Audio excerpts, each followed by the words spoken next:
আসসালামু আলাইকুম ভাই ব্রাদার। আজকে আমরা দেখব ভৌত রসায়ন 3 অনার্স তৃতীয় বর্ষের অত্যন্ত গুরুত্বপূর্ণ একটা প্রশ্ন, গিবস অধিশোষণ সমতাপীয় সমীকরণ। আজকে আমরা এটার প্রমাণটা দেখব। তো যারা আমার চ্যানেলে নতুন তারা আমার চ্যানেলটা সাবস্ক্রাইব করে আমার সাথেই থাকবেন।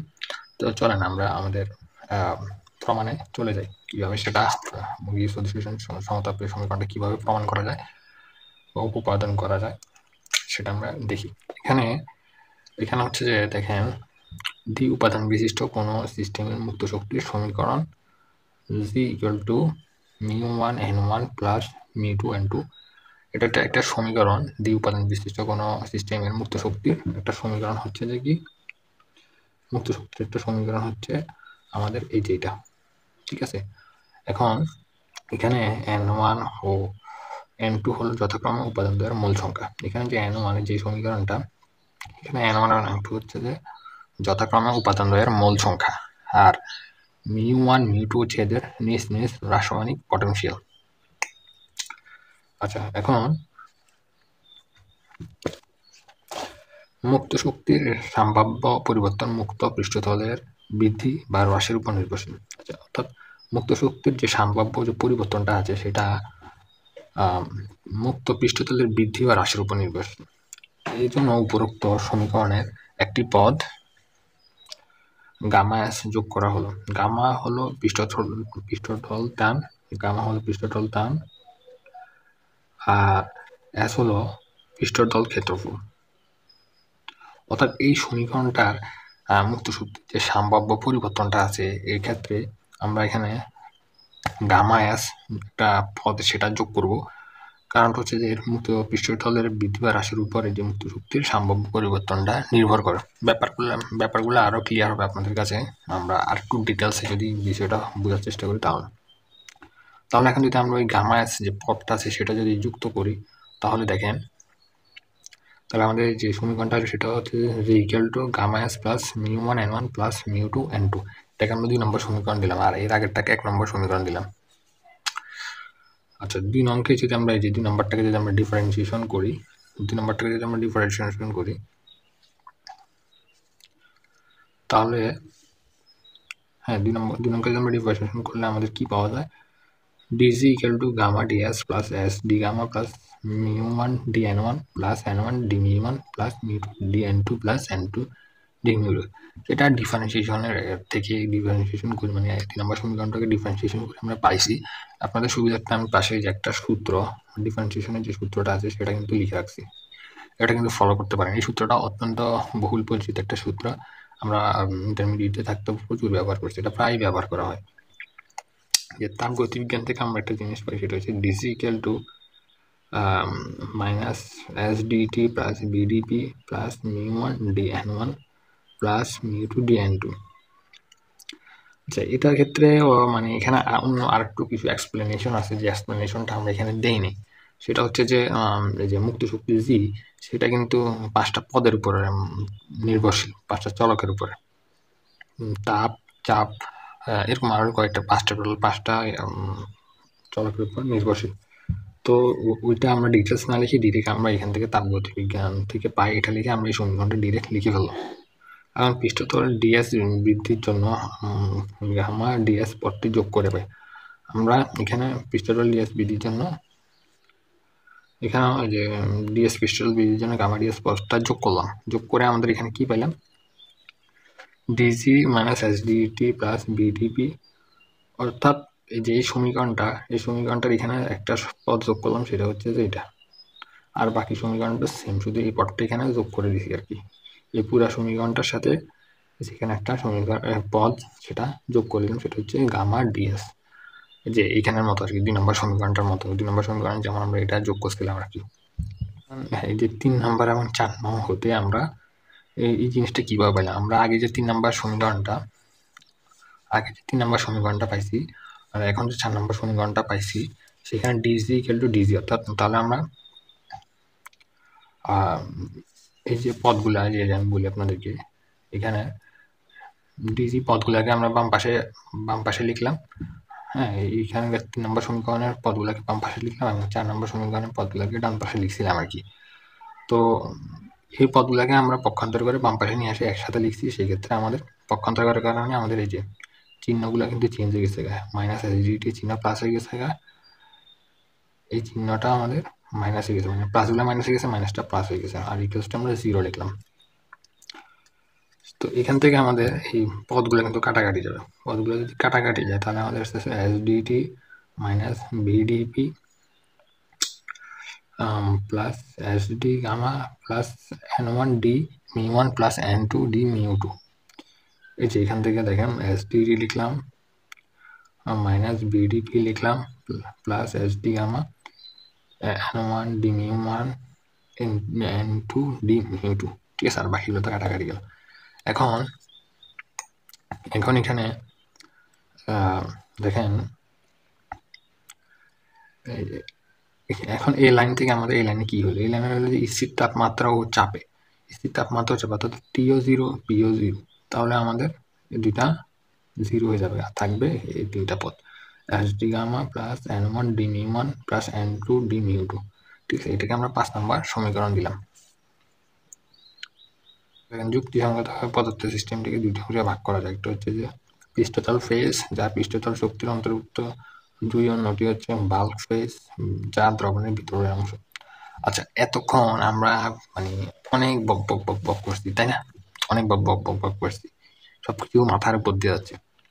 আর আসলে একটা চিত্র দেখলে আপনারা জিনিসটা ফুল ক্লিয়ার হয়ে যাবেন কি নিয়ে এতক্ষণ কথা বলতেছিলাম আমরা।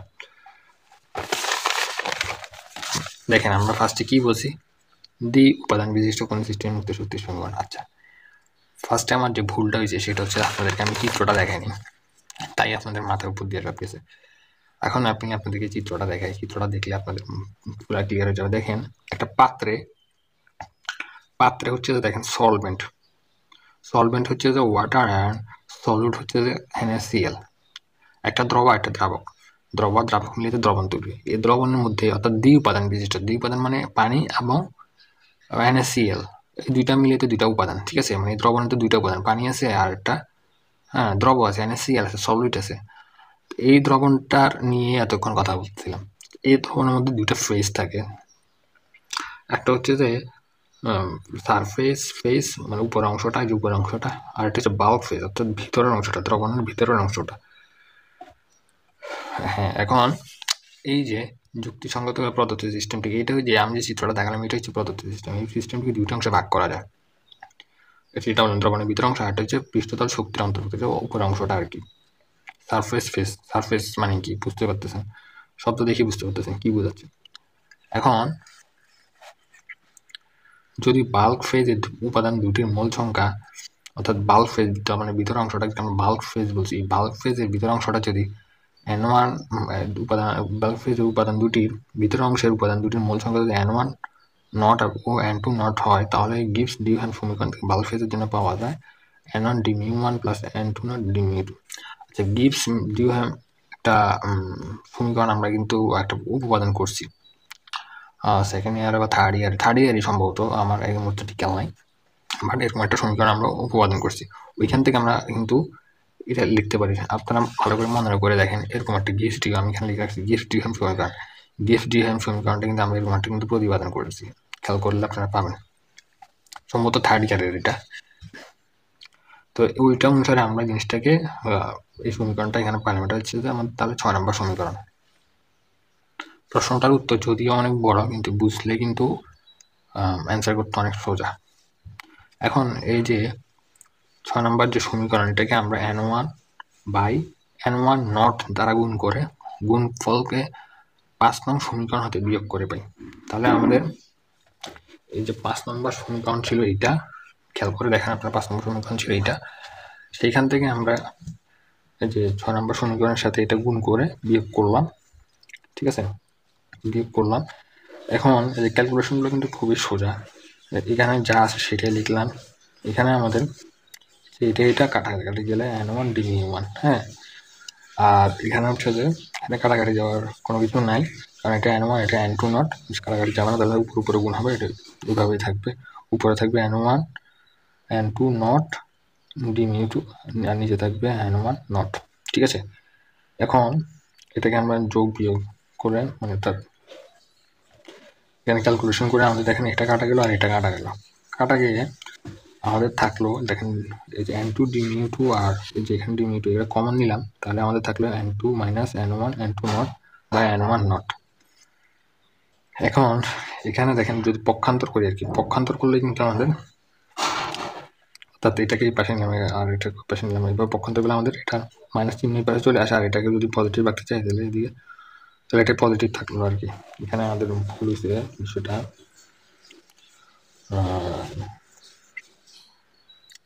না এখানে জিরোটা হবে না, ঠিক আছে। পক্ষান্তর করলে তাহলে আমাদের আসতেছে এটা, ক্যালকুলেশনটা বুঝছেন তো? এখান থেকে আমাদের তাহলে ক্যালকুলেশন করে আমরা তাহলে এটা পেলাম।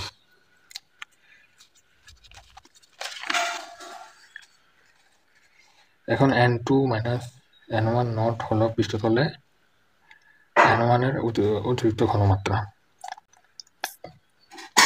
n1 এর অতিরিক্ত ঘনমাত্রা, অর্থাৎ এই যে অংশটা আমরা দেখতে পাচ্ছি এই যে অংশটা সেটা হচ্ছে পৃষ্ঠতলে n1 এর অতিরিক্ত ঘনমাত্রা,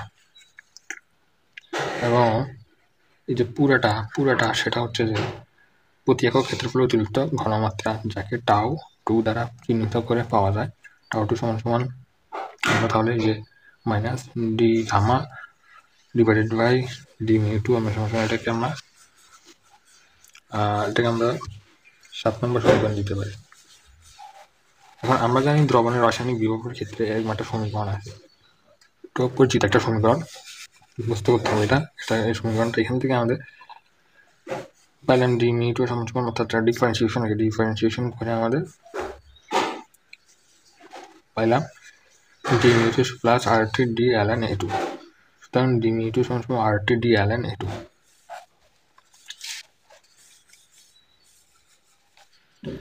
এখন ডি মিউ এর মান আমাদেরকে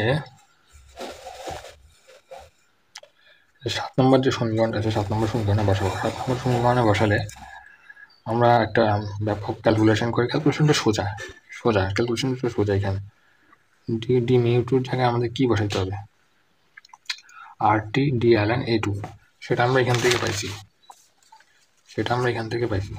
ঠিক আছে। ক্যালকুলেশন করে এখান থেকে পাইছি, তাহলে আমরা এই যে সেপারেশনগুলো আলাদা করে লিখলাম। এই যে এখানে সূত্রটাও দেওয়া আছে, কিন্তু ডিফারেন্সিয়েশনের সূত্রটাও দেওয়া আছে, D ln A2 1/A2 dA2, ঠিক আছে। এরপর সূত্রটা আমরা কিন্তু পাইছি, কিন্তু এই যে এখানে যে সূত্রটা এখান থেকে এটা কীভাবে পাইলাম এটা কিন্তু আমাদের এখানে দেওয়া আছে। ম্যাক্সিমাম কিন্তু ডিফারেন্সিয়েশনের সূত্র, কিন্তু এগুলো অন্তরীকরণের সূত্রগুলো। তো সেখান থেকে আমাদের যে সাধারণ যে নিয়ম আছে ক্যালকুলেশন করে আমরা পাইলাম minus A2 divided by RT dot d gamma divided by A2।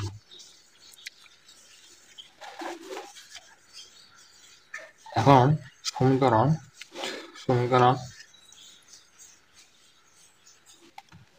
এটা 8, সমীকরণ 8 এখানে আমাদের বলেছে সমীকরণ 7 এবং সমীকরণ 8 গিভস পরিশোষণ তাপগতীয় সমীকরণের দুটি রূপ। সাধারণভাবে সমীকরণটাকে তাহলে আমরা কিভাবে লিখতে পারি, সাধারণভাবে সমীকরণটাকে আমরা তাহলে টাউ সমান সমান মাইনাস ART DA এভাবে লিখলাম আর কি। লিখে তাহলে আমাদের সমীকরণটা আসতেছে, এটা লিখলে পারলাম। তখন লঘু দ্রবণের ক্ষেত্রে অ্যাক্টিভিটি বা সক্রিয়তা সমান সমান ঘনমাত্রা, সেটাকে আমরা ইকুয়াল টু C লিখতে পারি, অর্থাৎ এই জায়গায় তাহলে আমরা সিটা রিপ্লেস করে দিলাম। এখন সমীকরণ যে 9 এবং সমীকরণ 10 দুটি গিভস পরিশোষণ সমীকরণ, কিন্তু 10 নম্বর যে সমীকরণটা আছে সেটাই সাধারণত প্রয়োগ করা হয়। সো এটা আসলে অনেক বড়, যদিও অনেক বড়, কিন্তু একটু বুঝে পড়লে কিন্তু সোজা। So that's for all today, দেখা হচ্ছে আপনাদের সাথে অন্য কোনো ভিডিওতে।